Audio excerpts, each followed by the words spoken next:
titigil kapag hindi tuloy palagpak. Yan, napakaganda ng Miss Kate. Grabe, oo. Para ako natutunaw na ice cream. Ayan. Oh. Magandang gabi po. Magandang gabi po. Kamusta kayo?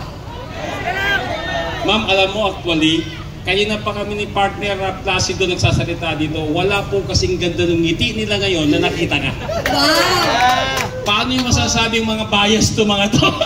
Yan, ang supporters ni Bibi Sara ay hindi bayaran. Yan, tama. Sigurado yan. At talagang nagmamahal sa bayan. O ba?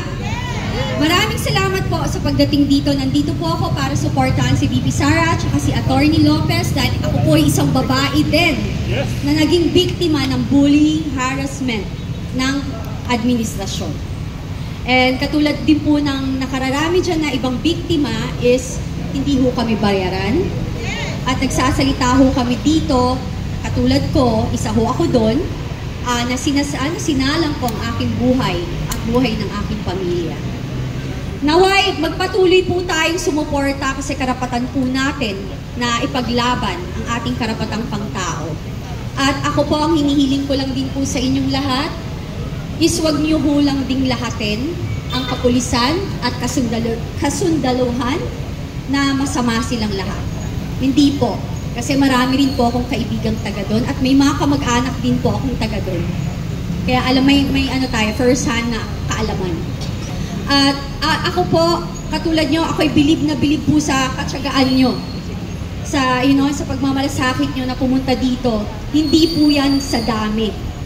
Kundi po sa lakas ng loob, taus-pusong pakikibaka at pakikipaglaban. Kasi kapag taus-puso po ang ating intensyon, tayo po ay magwawagi, lalo na po kapag ang Diyos ang ating gabay. Yun po. So, tayo po, patuloy po tayong lumaban sa ating karapatan dahil tayo po ang nagpapasweldo sa kanila. Ang House of Representatives is House of the People. Ang taxes po natin ang nagbabayad sa kanila. Wala po ditong kung sino yung mas mataas, kung sino yung nakaposisyon, hindi po ganun. Dito po, dapat po ang loyalty nila is pro-people. Dapat po ang kanilang katapatan is para sa bayan, hindi po para sa kanilang mga pansariling bulsa. So, ako po, maraming salamat po sa inyong lahat ulit at magpatuloy po tayong lumaban. Lumaban sa tama at wag po tayo mawalan ng lakas ng loob. Magpatuloy kasi alam ko po, mananalo tayo. Yeah! Magandang gabi and mahal ko po kayo and alam ko mahal natin ang isa't isa. God bless everybody. Ma'am, ang ganda ng ngiti nila kasi sinabi mo mahal mo sila.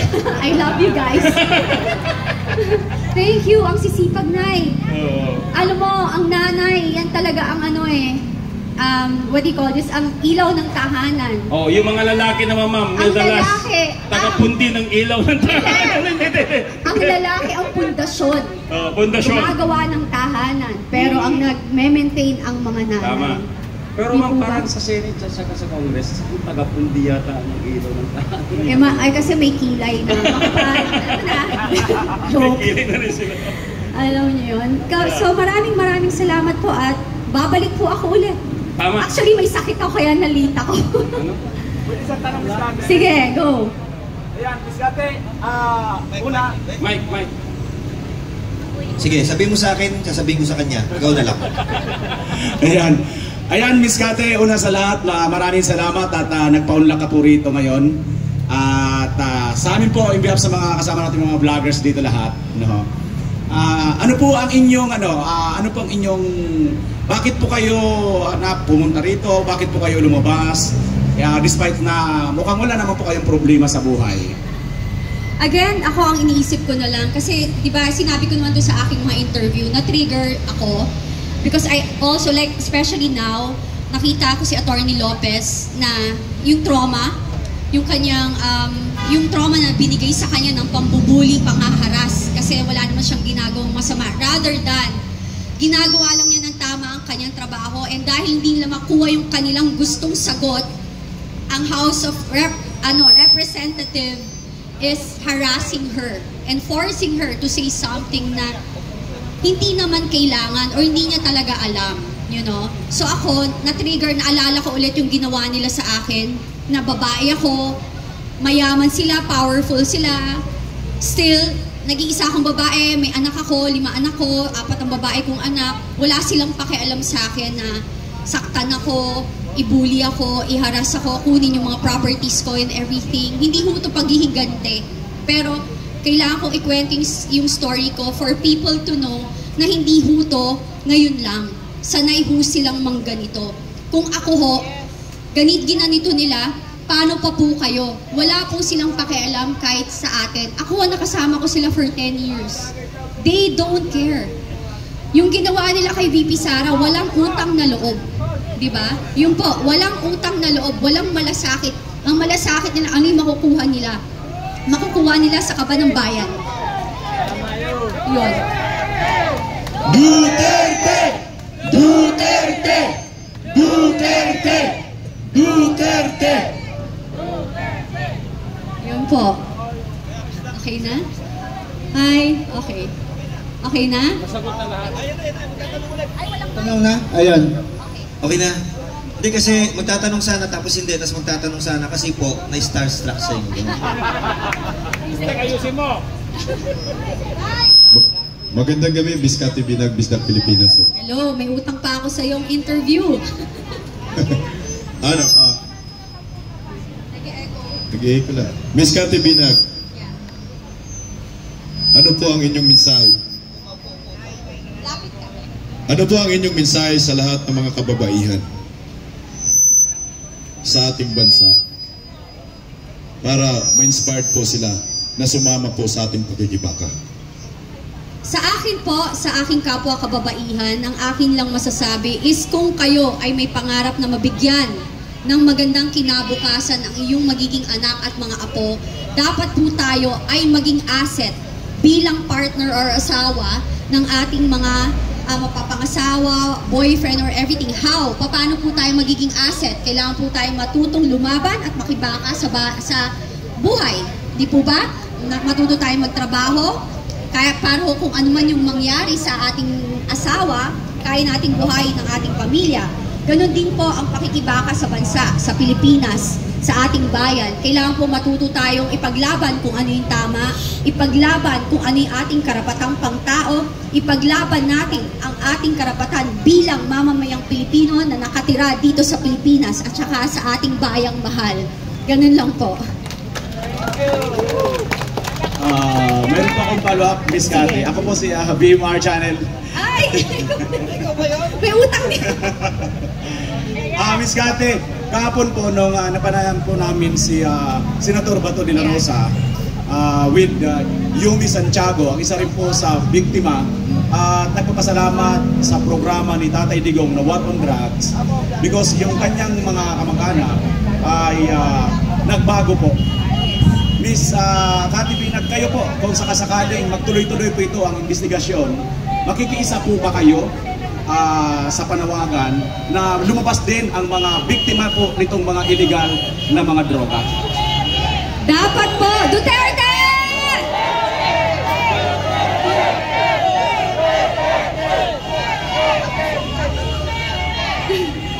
Nakakatawa. Opo, makikiisa ako kasi ang pangit pong ang ginagawa nila ngayon is pinagtatanggol po nila ang mga pushers at saka mga drug addict and convicted criminals. Perfect example is di ko nga matawag na congresswoman si Castro. Diba? Naglalakad na convicted criminal. Tapos etong ating mahal na lawyer na nagtatanggol sa mga IPs, nagtatrabaho ng malinis, gusto nilang ipakulong wala man lang kakaso-kaso. Anong ibig sabihin nun, di ba? It's a sign of bullying and harassment.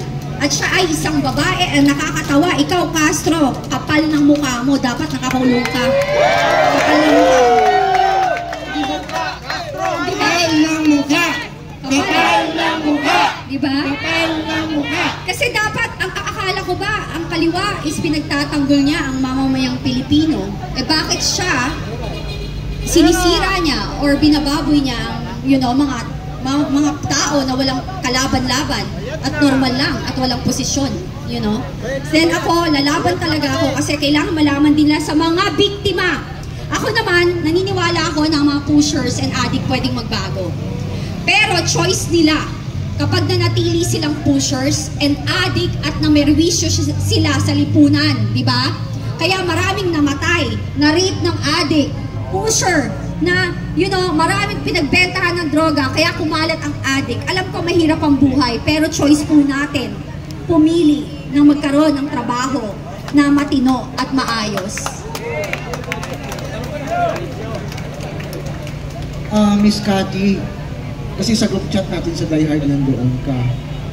Nagtataka ako, kasi nasa mga ilang Zoom meeting kami with Cathy Binag. Nagtataka ako, bakit nakafocus kay Duterte, kay kay Attorney Lopez, yung issue? Diba, hinahamon ko kayo, mga congressman, bakit hindi si Cathy Binag ang tawagin ninyo nang ilalabas ni Cathy Binag ang USB na hawak niya? Yes! Dapat yun ang tanong. Kasi kilala ko si Martin. Kaya nga kinagulat ko yung kanyang pagbabago. Alam niyo ho, eto, ang pagkakakilala ko kay Martin, ang bait. Wala na now. Wala na now. Nagbago lahat. And nalulungkot ako. Kasi, alam nyo, ayan, yung mga kongresista dyan, sinira na nila ang future ng kanilang anak. Hindi lang sila. Yung future ng kanilang anak, dadalhin ng kanilang anak yung ginagawa nila ngayon. Kala nila okay sila ngayon. Ilang taon lang ba tayo nabubuhay? Bukas makalaway, hindi na natin alam. Diba? So, yung protection nila is habang nakaposisyon sila. Hanggang kailan yan? Di po ba? And lahat sa politics, sa politika, lahat ho ay temporary lamang. Wala hong permanente. And sa ginawa nila, sinira nila yung kanilang pagkatao. Dapat naway, lalo yung matatanda dyan. Huwag na tayo magpaka-plastic dito. Alam nyo, total si Abante ginagamit niya ang Panginoon. Nakikita ng Diyos lahat kung ano ang katotohanan. Yung nangyayari yung masasama ngayon, sa totoo lang, kagustuhan mo ni Lord to. Para po makita talaga natin kung ano yung totoong nangyayari sa ating bansa. Mataas na bilihin, bagyo, yung flood control projects. Alam mo, eto pa, kine-question nila ang confidential fund. Lahat ng politician ay nagtatrabaho sa gobyerno ay may confidential fund. So ang hamon ko sa Quadcom, buksan natin ang libro ng lahat. Lahat na may confidential fund, buksan natin. Kung kine-question nyo ang confidential fund ni BP Sara, you want to be fair and square? Maging transparent tayo. Ilantad natin lahat kung wala kayong tinatago. Yun lang po. Miss Cathy Binag, follow-up question lang ho. Balikan lang ho natin yung issue sa drugs tungkol po kay Bongbong Marcos. Kung ipatawag po ba kayo sa Quadcom, haharap po ba kayo upang isalaysay po ninyo yung personal encounter po ninyo kay Bongbong Marcos na gumagamit po ng ipinagbabawal na gamot? Haharap ako, pero hindi ako pipirma ng, waiver. You know why? Because I know for a fact na yan ang gusto nilang mangyari. Makokontempt ka, bababoy. Hindi ako takot sa baboyan, nababoy ako for 10 years po. Pero lalaban ako ng harapan. Pag sinigawan ako, sabihin ko, wala kayong karapatang sigawan ako. Wala kayong karapatang sigawan ako. Hindi ako pumunta dito para bastusin nyo. Yan ang maisog! Diba? Yun po yun. Kasi nasira ho ang Kongreso sa ginagawa nila. Hindi naman ho lahat ng kongresista. Nandyan nga po si Congressman Marcoleta. Diba? Nagsusupport nga, nagagalit sa ginagawa nila. Pero, ang akin, ang hamon ko sa mga kongresista, tumayo po kayo. Magkaroon ho kayo ng backbone at mga bayag. Sa mga kababaihan, maging babae ho kayo. Total, ina ho kayo ng tahanan ate kayo.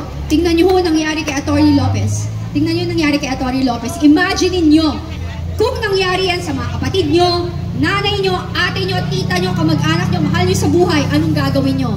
Tapos kine-question nila, tinatawag nila si VP Sara na may tama sa utak, hindi kalmado. Kahit sa akin mangyari yan. Kasi ang problema, ang mainstream media, hindi nila nilalabas ang kabuuan ng storya. Diba?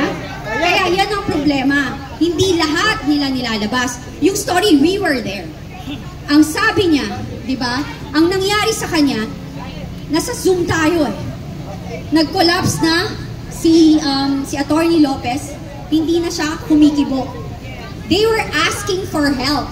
It took 2 hours for them na papunta, na may papuntahin. May doktor doon, ayaw papasukin.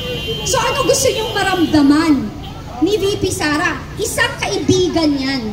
Hindi lang basta kaibigan, matagal niyang kaibigan at empleyado niya. Yan ang leader. May malasakit sa kapwa. May gagawin ba nila yan? Babantayan ba nila? Babantayan ba nila yan? Hindi. Yung trauma na ginawa, nasabihin na drama. Drama, gusto ko nga po, sana magsalita yung nanay ni Atty. Lopez. Sana po magsalita. Hindi nyo maintindihan kasi may pera kayo. May pera kayo, mayaman kayo, you think you're powerful. Wala akong pinaka-powerful dito sa buong mundo kundi ang Diyos. Kaya kayo lahat tatamaan na kayo ng latigo ng Panginoon. Tanong ka. Yun lang po. Miss Katibi, final question na lang po. Last na lang. Nung na-interview po kayo ni Maharlika, ang sinabi nyo na meron kayong hawak na USB kung saan ikwento mo lahat yung pagkakilala at pagsasama ninyo ng dati ninyong boyfriend. Kasama po si First Lady Alisa Aranita at saka si Bongbong Marcos. Kailan nyo po yan ilalabas? Meron na may hawak, lalabas na yan soon. Very good. Yun lang. Simpleng sagot.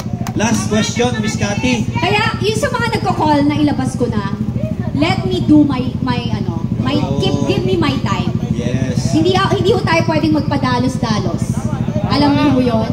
A friend of mine even told me, yung hawak mo, Cathy, can put this administration down. So yung sinabi niya, kaibigan ko yan sa Congress. So ako, gusto natin, dati pa natin gustong ilabas, pero meron nang may hawak.